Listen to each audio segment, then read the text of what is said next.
خلیفہ اول بلا فصل صدیق اکبر رضی اللہ تعالیٰ عنہ، آپ کی امامت پر آج جو ہے وہ بات ہوگی۔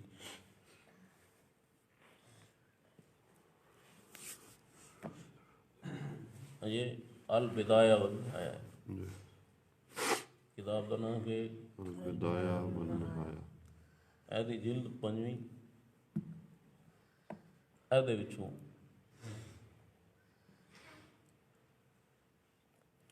ایک سنت پہلی اس سے بد ہے کہ ذکر امرہ علیہ السلام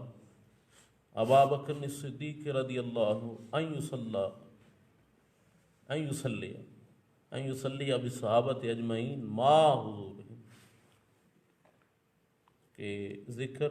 اس امر کا جو اللہ کے رسول نے حکم فرمایا کہ صدیق اکبر نماز پڑھائیں، صحابہ کو بھی، سرکار بھی پڑھیں۔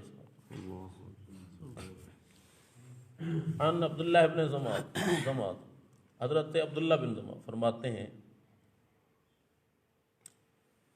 آقا کریم صلی اللہ تعالیٰ علیہ وسلم حضور جب بیماری کے عالم میں تھے تو کریم آقا صلی اللہ تعالیٰ علیہ وسلم نے حکم فرمایا کہ لوگوں کو، جب حضرت بلال آئے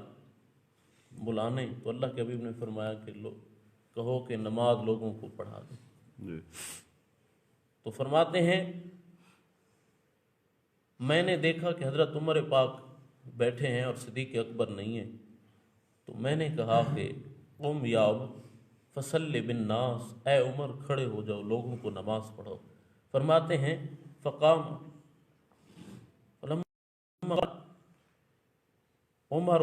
سمع رسول اللہ صلی اللہ علیہ وسلم صوتہ، حضرت عمر پاک نے جب تکبیر کہی نا، اللہ کے رسول نے آواز سنی تو کریم آقا صلی اللہ علیہ وسلم نے ارشاد فرمایا فَأَيْنَ ابو بکر، ابو بکر کہاں ہے؟ ابو بکر کہاں ہے؟ اللہ تعالیٰ نے اور مسلمانوں نے اس سے انکار کیا، یعنی یہ میرے بعد جو ہے وہ امامت کا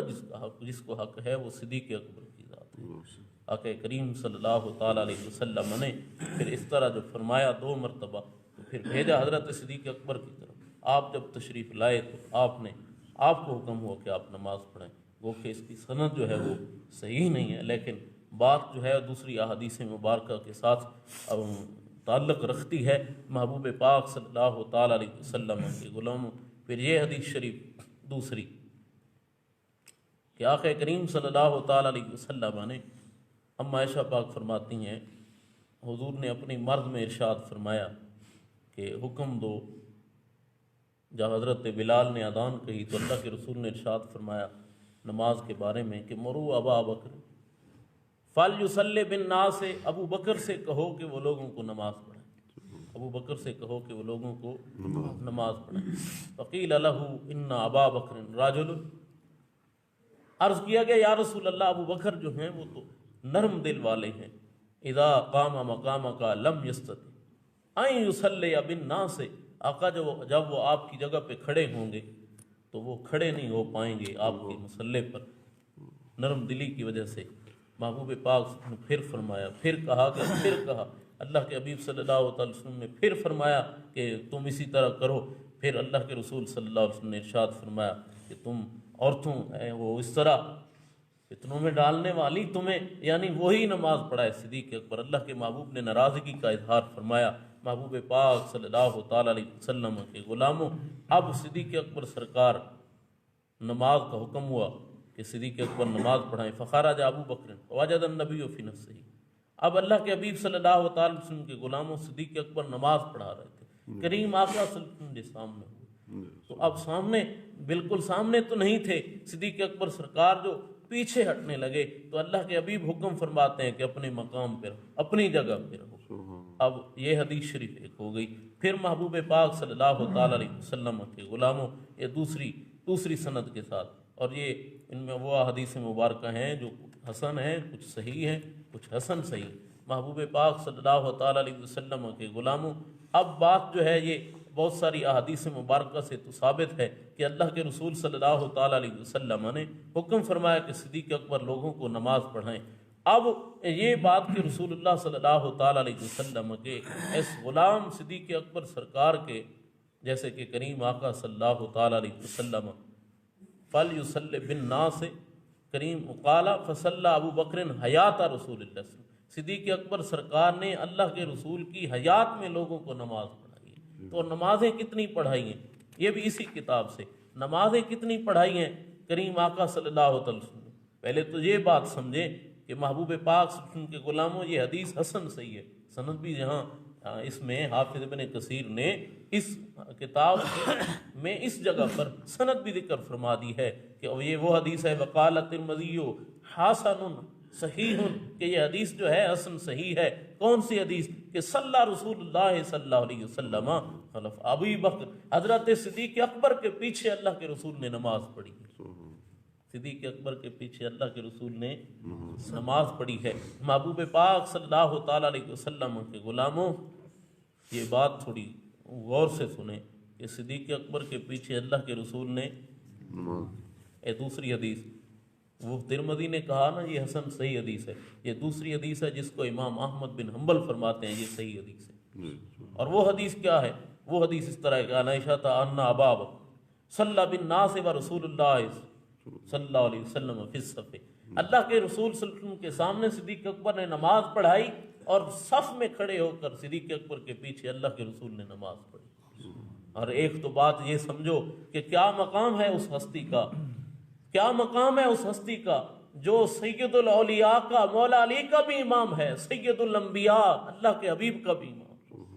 جس کو مصلی امامت پہ کھڑا کر کے اس کے پیچھے اللہ کے حبیب نماز پڑھیں، اس کا کیا مقام ہوگا؟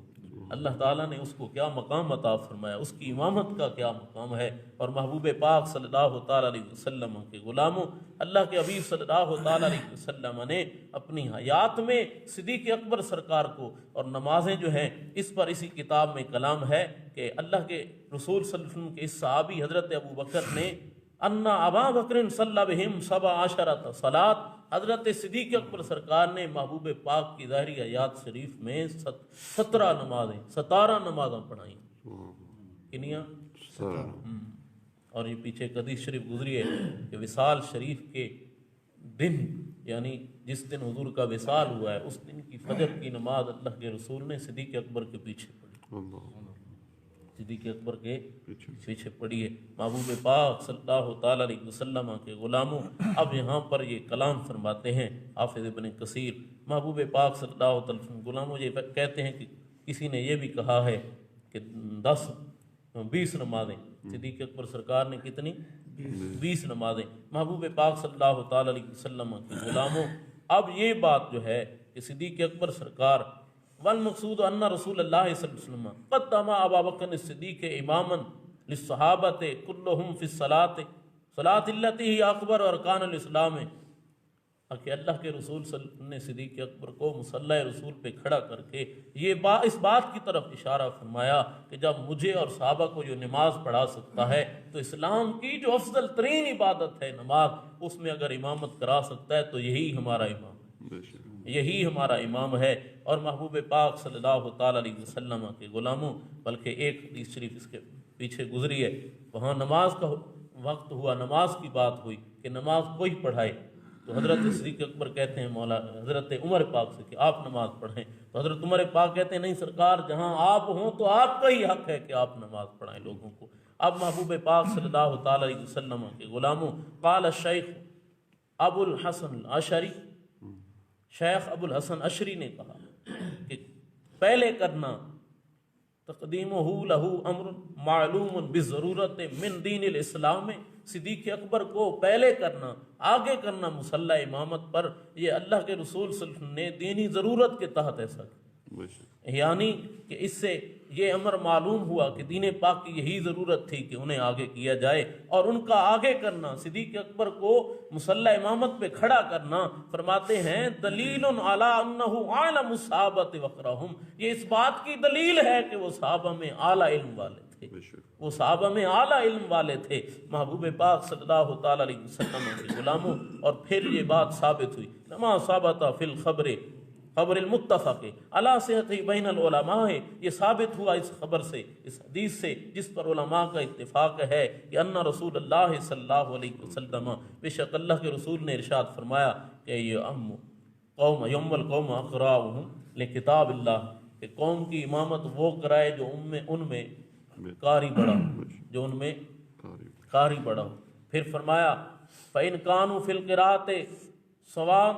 فَأَعْلَمُهُمْ بِالسُّنَّةِ، فرمایا اگر وہ قرآن کی قرات میں برابر ہوں تو جو ان میں سے سنت کا زیادہ علم رکھتا ہو۔ فَإِنْ كَانُوا فِي السُّنَّةِ سَوَاءً فَأَخْبَرْهُمْ سِنًّا، اور اگر وہ سنت کا علم برابر رکھتے ہوں تو ان میں جو عمر میں بڑا ہو۔ اور پھر کیا ہی ارشاد فرمایا فَإِنْ كَانُوا فِي السِّنِّ سَوَاءً فَأَخْذَهُمْ سِلْمًا، اور پھر اللہ کے رسول صلی اللہ علیہ وسلم نے سلامتی کا ذکر فرمایا قُلْتُ وَهَذَا مِنْ كَلَامِ الْأَشْعَرِيِّ رحمہ اللہ مِمَّا يَنبَغِي أَنْ يَخْطُبَ بِمَا ذَهَبَ ثُمَّ قَدْ اجْتَمَعَ هَذِهِ الصِّفَاتُ كُلَّهَا فِي الصِّدِّيقِ، لفظاں تے غور کرو، اور یہ تمامی صفات جو ہیں وہ صدیق اکبر میں جمع کی، وہ تمامی صفات صدیق اکبر میں جمع تھی۔ محبوب پاک صلی اللہ تعالی علیہ وسلم کے غلاموں، صلاۃ الرسول ایک گل ورداہ،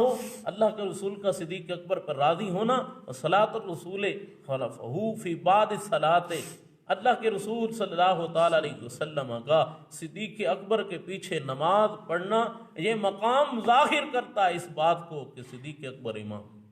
صدیق اکبر امام ہے اللہ کے رسول کے بعد۔ تو صدیق اکبر سرکار کی جو امامت ہے محبوب پاک صلی اللہ تعالی علیہ وسلم کے غلاموں، اور یہ بات یاد رکھیں حضرت صدیق اکبر سرکار کی وہ ذات ہے، آپ کی وہ ہستی ہے کہ جس نے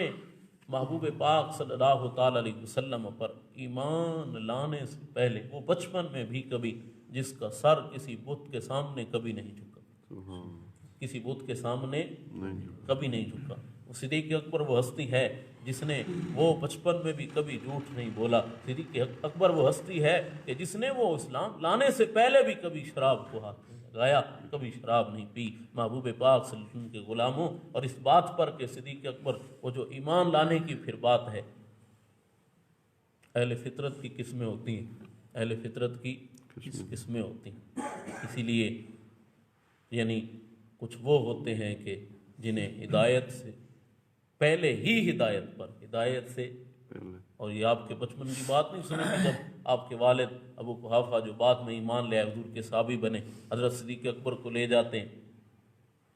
اپنے ساتھ اور بت خانے میں کہتے ہیں کہ یہ الہ ہے، تو صدیق اکبر سرکار اس سے، یہ مختصر آپ کو بات سنا رہا ہوں، اسے فرماتے ہیں کہ میں بھوکا ہوں، مجھے کھانا کھلا، مجھے پلا، مجھے کپڑے پہنا۔ پھر آپ فرماتے ہیں چلو تو خود کو مجھ سے بچا، خود کو، اگر تو الہ ہے تو خود کو مجھ سے بچا، اسے گرا دیتے ہیں۔ والد جو ہے ناراض ہوتے ہیں، اور کسی نے یہ بھی لکھا ہے کہ وہ تھپڑ مارتے ہیں، تو والدہ کو بتاتے ہیں، تو آپ کی والدہ فرماتی ہیں اسے کچھ نہ کہو، جس دن اس نے پیدا ہونا تھا اس رات کو مجھے آواز دی گئی کہ اس کا نام صدیق ہے، یہ اللہ کے حبیب کا رفیق ہے۔ محبوب پاک صلی اللہ تعالی علیہ وسلم کے غلاموں، صدیق اکبر سرکار رضی اللہ تعالی عنہ، آپ کی جو امامت ہے محبوب پاک صلی اللہ علیہ وسلم کے غلاموں، اس بات سے کیا ہی غور اگر کیا جائے تو کیا ہی سمجھ آ رہی ہے کہ وہ شخص جس کو مصلی امامت پہ کھڑا کر کے اللہ کے حبیب امام الانبیاء پیچھے کھڑے ہو جائیں، اور سید الاولیاء مولا علی پیچھے کھڑے ہو جائیں، اور سارے صحابہ جو ہیں وہ بھی صدیق اکبر سرکار کے پیچھے کھڑے ہو کے نماز پڑھیں، تو اس شخص کی امامت، اللہ کے رسول کا امامت کے مصلی پہ کھڑا کرنا، یہ ثابت کر رہا ہے کہ بعد مصطفیٰ کریم صلی اللہ علیہ وسلم کے جو امامت کا اور جو سرداری کا حق رکھتا ہے وہ صدیق اکبر کی ذات ہے۔ اور ایک حدیث وہ بھی سنی سے اس دن یعنی اللہ کے رسول ارشاد فرمایا کہ میرے بعد وہ حق والے بندے نو اے ادھار جیڑا ہے میرے بعد اگر میرا وصال ہو جائے تو پھر صدیق اکبر کو لا جائیں۔ اللہ تعالیٰ جل شانہ زندگی اسلام والی، موت ایمان والی نصیب فرمائے۔